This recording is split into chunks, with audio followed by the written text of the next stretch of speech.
자, 여러분. 지금부터 아주 극단적인 상황을 하나 상상해 보겠습니다. A팀과 B팀의 농구 시합인데요. A팀이 무려 15점 차로 지고 있습니다. 도저히 막을 수 없는 B팀의 에이스 때문이죠. 그런데 이때 A팀 감독이 후보 선수에게 은밀하게 다가가서 이렇게 지시합니다. 저 녀석, 더 이상 못 뛰게 만들어버려. 네, 고의로 부상을 입히라는 거죠. 그런데 정말 놀랍게도 이 작전이 통했고 A팀은 결국 역전승을 거두게 됩니다. 자, 여기서 아주 근본적인 질문을 하나 던져볼게요. 결과적으로 팀에게 우승이라는 최고의 기쁨을 안겨주었다면 이 끔찍한 부상 지시는 도덕적으로 정당화될 수 있을까요? 오늘 우리는 이 충격적인 딜레마를 철학이라는 렌즈를 통해 아주 치열하게 해부해 볼 겁니다. 승리의 대가는 도대체 무엇일까요? 오늘 해설에서는 현대 스포츠의 규칙, 반칙, 그리고 지도자의 결정 뒤에 숨겨진 아주 복잡한 도덕적 배산들을 고전 철학을 통해 해독해 보겠습니다. 현대적이고 시각적인 자료들과 함께 깊이 있게 분석해 볼 텐데요. 아마 이 설명을 다 듣고 나면 스포츠 경기를 보는 여러분의 시야가 완전히 달라지실 겁니다. 자, 그럼 바로 시작해 볼까요? 오늘 우리가 짚어볼 6가지 핵심 주제입니다. 스포츠 윤리부터 시작해서 쾌락 계산법과 반칙, 훈련의 고통, 감정 노동 문제, 지도자의 책임, 그리고 마지막으로 이 복잡한 딜레마를 시각화하는 방법까지 아주 핵심만 쏙쏙 뽑아서 달아보겠습니다. 첫 번째 섹션입니다. 스포츠 윤리와 승리의 딜레마를 살펴보죠. 처음에 말씀드린 그 A팀 감독의 충격적인 부상 지시, 도대체 어떤 윤리적 맹점 때문에 그런 끔찍한 판단이 나오게 된 걸까요? 그 핵심에는 바로 결과론이 자리 잡고 있습니다. 우리가 흔히 아는 공리주의가 바로 이거죠. 공리주의는 행위 그 자체의 의도나 본질적인 선악은 크게 신경 쓰지 않아요. 오로지 결과적으로 쾌락이나 행복을 가져왔느냐, 아니면 고통을 낳았느냐, 이것만 봅니다. 아무리 나쁜 동기라도 결과만 좋으면 옳은 행위가 되어버리는 거죠. 사실 우리가 스포츠 경기 중에 상대 흐름을 끊으려고 일부러 파울을 범하고 그걸 저건 좋은 파울이네요 라고 부를 때 우리도 무의식적으로 이 공리주의 원리를 적용하고 있는 셈입니다. 자, 그럼 두 번째 섹션, 쾌락 계산법과 반칙으로 넘어가 볼까요? 결과로서의 쾌락과 고통, 이걸 도대체 어떻게 측정해야 할까요? 영국의 철학자 제러미 벤담은 이걸 진짜 수학처럼 양적으로 계산하려고 7가지 기준을 만들었습니다. 강도, 지속성, 확실성, 접근성, 다산성, 순수성, 그리고 범위까지요. 자, 이걸 농구나 축구의 고의적인 파울 상황에 대입해 볼까요? 상대방의 결정적 찬스를 끊는 파울은 팀원 전체와 수만 명의 팬들에게 승리라는 확실성을 주고 아주 넓은 범위의 기쁨을 줍니다. 순수하게 이 수학적인 계산만 놓고 보면 반칙으로 얻는 다수의 기쁨이 넘어진 상대 선수가 겪는 고통보다 크기 때문에 파울이 정당화된다는 아주 흥미롭고도 위험한 결론이 나오게 되죠. 이 개념을 좀 더 구체적인 경기장 상황으로 가져와서 찬반 토론 형식으로 분석해 볼게요. 배구 결승전 마지막 매치 포인트 상황입니다. 내가 블로킹을 띄웠는데 내 손끝에 공이 미세하게 스쳤어요. 근데 심판이 그걸 못 봤습니다. 여러분이라면 어떻게 하시겠습니까? 여기서 눈앞의 결과만 보는 행위 공리주의 관점을 적용하면 우측의 기만이 정당화될 여지가 큽니다. 비록 정직하지 못한 행동일지라도 당장 우리 팀과 수만 명의 팬들에게 우승이라는 엄청난 유용성을 가져다 주기 때문이죠. 하지만 잠깐만요. 스포츠의 본질적인 정직성을 무시한 채 결과만 추구하는 게 과연 진짜 옳은 걸까요? 세 번째 섹션, 규칙과 훈련의 고통입니다. 이제 시각을 조금 바꿔볼게요. 단순한 양적 계산의 한계를 꼬집으며 등장한 사람이 바로 존 스티어트 밀입니다. 그 유명한 질적 공리주의죠. 밀의 명언 아시잖아요. 만족한 돼지보다는 불만족한 인간이 낫고 만족한 바보보다는 불만족한 소크라테스가 되는 것이 낫다. 이 한마디가 보여주는 핵심은 모든 쾌락이 다 똑같은 가치를 지니는 건 아니라는 겁니다. 쾌락에도 엄연히 질이 있다는 거죠. 그냥 몸이 편안한 1차원적인 쾌락보다는 성취감, 도덕성, 지적 성장 같은 훨씬 수준 높은 쾌락을 우리 이성적인 인간은 더 원한다는 겁니다. 그렇다면 여기서 엄청난 철학적 모순이 하나 생깁니다. 이른바 고통의 역설이죠. 인간이 진짜 쾌락만 추구한다면 우리 운동선수들은 도대체 왜 스스로 뼈를 깎는 훈련의 고통을 매일매일 견디는 걸까요? 아까 본 벤담의 양적 계산법으로는 이 선수들의 행동이 전혀 논리에 맞지 않습니다.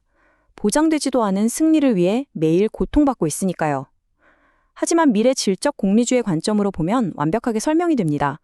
선수들은 침대에 누워있는 편안함이라는 낮은 수준의 쾌락을 포기하는 대신 탁월함을 성취하고 자아를 실현한다는 질적으로 압도적인 쾌락을 얻기 위해 기꺼이 그 고통을 감내하고 있는 겁니다. 자, 이제 처음에 말씀드렸던 그 A팀 감독의 부상 지시를 논리적으로 완전히 박살 내볼 시간입니다.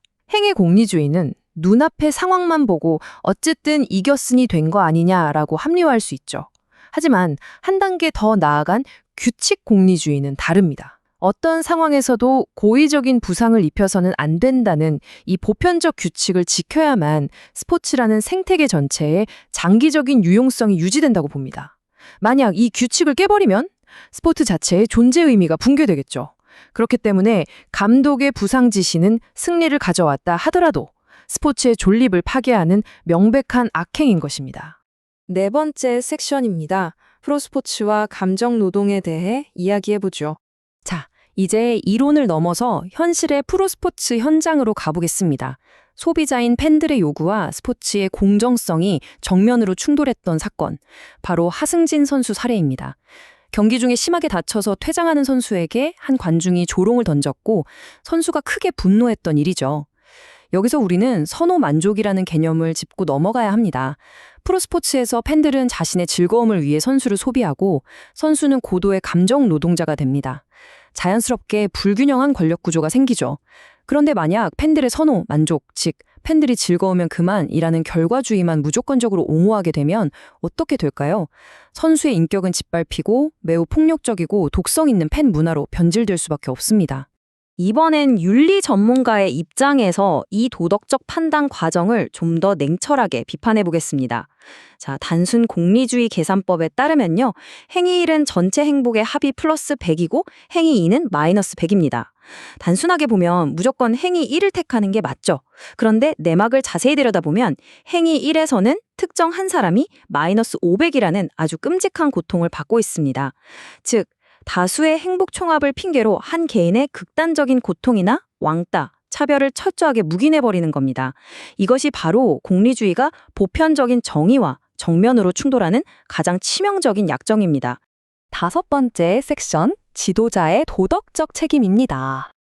그렇다면 현장에서 선수들을 직접 이끄는 지도자들은 이런 딜레마 속에서 대체 어떻게 판단을 내려야 할까요? 시합 전에 투쟁심을 끌어올리겠다고 체벌이나 강압적인 수단을 쓰고 이겼으니까 이건 훌륭한 지도법이라고 착각하는 분들, 명백한 도덕적 실패입니다. 승리라는 수치화된 결과 하나를 위해 선수를 단순한 도구로 전락시킨 거니까요. 결과만 좋으면 어떤 비도덕적인 수단도 눈감아 줄 수 있다는 이런 맹목적 공리주의가 얼마나 위험한지 현장의 지도자들은 뼈저리게 느끼고 도덕적 책임을 다해야만 합니다. 그래서 저는 실제 스포츠 현장의 지도자들이 도덕적 갈등을 겪을 때 올바르게 해결할 수 있도록 이 5단계 의사결정 절차를 윤리교육 세션의 모델로 제안합니다. 경기 중에 충동적으로 반칙을 지시하기 전에 먼저 가능한 모든 대안을 떠올려 보세요. 그리고 그 결정이 상대팀, 관중, 더 나아가 스포츠 생태계 전체에 미칠 장기적인 쾌락과 고통을 머릿속으로 철저하게 계산해 보는 겁니다. 이 훈련을 계속 반복하다 보면 근시안적인 반칙 짓이나 가혹행위 같은 치명적인 실수를 아주 효과적으로 막을 수 있습니다. 자, 드디어 마지막 6번째 섹션, 윤리적 딜레마 시각화입니다. 오늘 저희가 다룬 이 엄청나게 방대하고 복잡한 철학적 딜레마들 한눈에 딱 정리하고 싶지 않으신가요?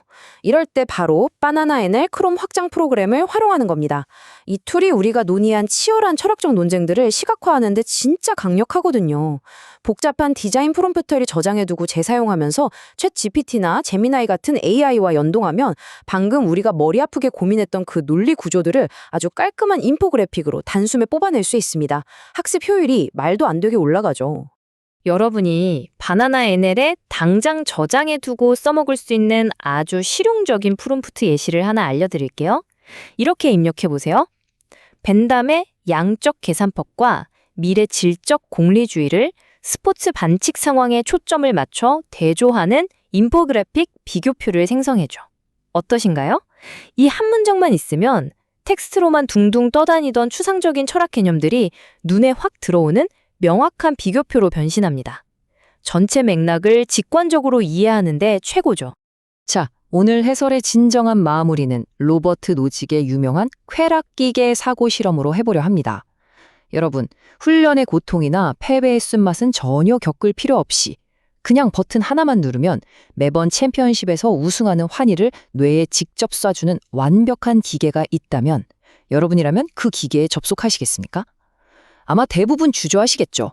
왜냐하면 스포츠가 주는 진정한 가치란 단순히 승리라는 결과에만 있는 게 아니라 고통을 이겨내고 정정당당하게 규칙 안에서 싸워나가는 그 과정 자체에 있기 때문일 겁니다.